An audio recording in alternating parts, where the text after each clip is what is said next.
Today's story is on the gruesome murder of a family of 4. It is so mysterious that it got a record in Japan as a case leading to the highest bounty amount to be paid on a criminal for anyone who has vital information leading to his arrest. The circumstances surrounding this case are so twisted that the Japanese government had to make a new law, and they hired over 250,000 investigators. Yes, you heard right, 250,000 investigators. In the course of investigations, they brought in 16,000 trails of the killer, but what happened in the end frustrated literally everyone.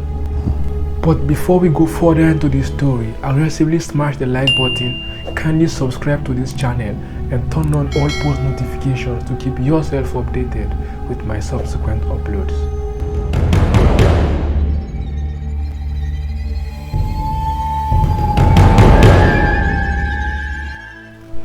The Miyazawa family is a small family of 4 in Japan.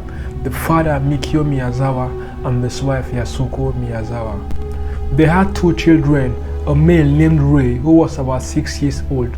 Rei was in kindergarten and he had problems with his speech and could not talk properly. He was going through some therapy to correct his speech impediment. They also had a daughter of about 8 named Nina who was in grade 2. It was generally a happy family. They were living quite fine in a nice apartment. It was a shared building that was splitted into 2. From the outside it looked like one building, but on the inside it was separated. Mikio's wife's family were living right next door to his apartment. But at this time it was only the aging mother of his wife that was living there. She do visit them on a regular basis to check if our daughter and her in-law were alright. There was no internal connections between both houses. There was no door from the inside. So to get from one side to the other, you need to walk outside to the compound and enter through the main entrance of the other apartment.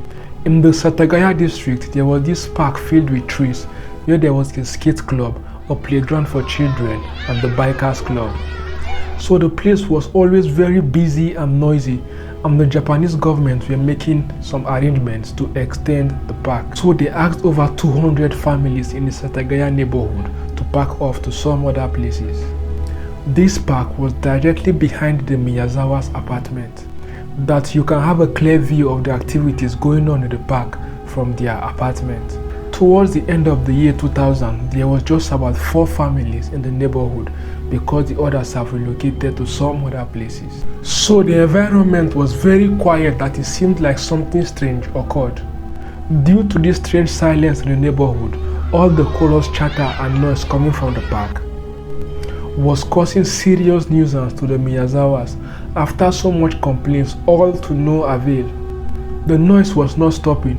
So they decided, hey, it's alright, we just have to pack up this place as soon as possible. So they made preparations to pack out in the new year, 2001. Since it was just a few more weeks, but unknown to them, they will not be alive to see the new year. On 30th of December in the year 2000 at around 6 p.m., the family went on a New Year shopping spree in the family car to get some items for the New Year's celebration, because it was one of the most celebrated festivals in Japan. Upon getting home after some time at the mall, they settled at home. Rei had already slept off in his room upstairs, while Yasuko and Nina were in the bedroom upstairs too, and Mikio was in the living room downstairs. At around 7 p.m. that night, Yasuko called next door to her mother, because it was normal for the families to call each other to confirm everything was fine, since the environment was becoming too unsafe because there was just a handful of people in the neighborhood. So at the end of the phone call, Yasuko's mother requested Nina, her granddaughter, to come spend some time with her before she goes to bed. This led to Nina going next door to watch a recorded TV program until 9 p.m. before she went back home when she was feeling sleepy. At about 11:30 p.m. that same day, when the environment was hell dark, the mass of different types of trees behind the Miyazawa's apartment made it even darker. And the noise from the park was at its minimum, that if a person shouts, it echoes, because the park was closed for the day. Suddenly, a dark shadowy figure appeared from within the park, scaled through the park and made its way to the top. of one of the many trees behind the Miyazawa's apartment. While he was on the tree, he stretched out and struck the window at the restroom of the second floor until it got broken. He removed the window, gained entrance to the home, and did what personally I think is the most heartless and mysterious act to be carried out by a man. Fast forward to 10 a.m. on December 31st, 2000, which was a New Year's Eve. A very bright morning, Yasuko's mother tried calling her on phone to make plans for the new year, but it never went through. She called time and time again. It still didn't go through. She thought about it. Since the number was not going through, she would just go straight to the apartment and check up on her. She made her way out of her apartment, and in a few seconds she was right at their doorstep. Again, she pressed on the doorbell, but she got no response. At this point, she started feeling uneasy. All was not well. She decided to press on the doorbell again, but still she got no response. So she used a set of spare keys to open the door, and upon gaining entrance, to her greatest dismay, the first thing she saw was the lifeless body of Mikio beneath the staircase. In shock, she made her way to the staircase going up to the second floor. She stumbled on the lifeless body of her daughter and granddaughter, then to the room where 6-year-old Rei was lying lifeless. At this point, she couldn't believe her eyes. She immediately dialed the emergency number. Now, this was what happened the night before that led to the gory scene. When the dark shadowy figure made its way into the house, the first room he entered was 6-year-old Rei's room, where he was sleeping. Immediately, he pounced on the boy and placed his hands over his neck, and while he was struggling and wailing, he placed his hands over his mouth until he had made sure the boy was dead. While Rei was screaming and wailing in pains, Mikio heard what sounded like a scuffle. So he just felt, let me go check what's happening upstairs. But before he could get to Rei's room, the mystery killer confronted him right on the stairs. An altercation ensued, and at some point during the fight, the killer flung him beneath the stairs and pulled out a knife, stabbed him multiple times to the extent his knife got broken in Mikio's head. Then he went to the kitchen, took the family's household knife, and went for the two females in the house. He brutally stabbed them more than he did to all other members of the family. After he had made sure all the family members were dead, he made himself comfortable in the house. He used the family's first aid kit to treat the injuries he sustained while he fought with Mikio, ate some food from the kitchen, used the restroom, and left it unclean.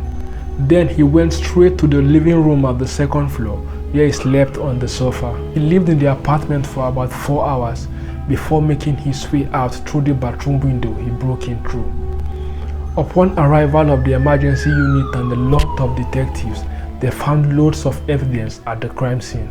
First, the clothing of the killer was left at the scene. They got his blood samples, carried out a DNA test, but there was no person having that match in Japan, so they were not able to trace him.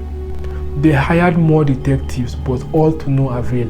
In the end, the detectives who were involved in the case were over $250,000. A record bounty of $150,000 was placed for anyone who had enough information leading to his arrest, which made thousands of people submit 16,000 tips up until the year 2020.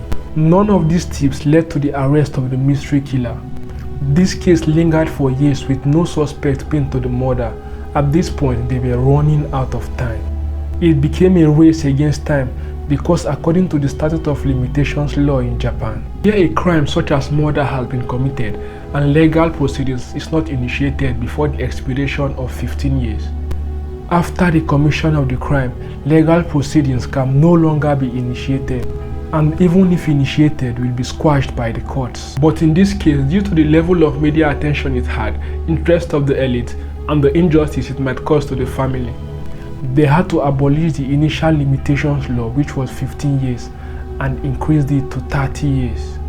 In the more easier term, the statutes of limitations are laws that define the certain period which a lawsuit can be brought in court, and when the period specified by the limitations law has passed, it means that the lawsuit can no longer be filed because it will become prohibited by law. hope you enjoyed this video. If you do, don't forget to subscribe to this channel and turn on all post notifications to keep yourself updated with our subsequent uploads. And you can follow us on Facebook at darktales, where we post not just videos but short true crime stories, and on TikTok at darktales_1.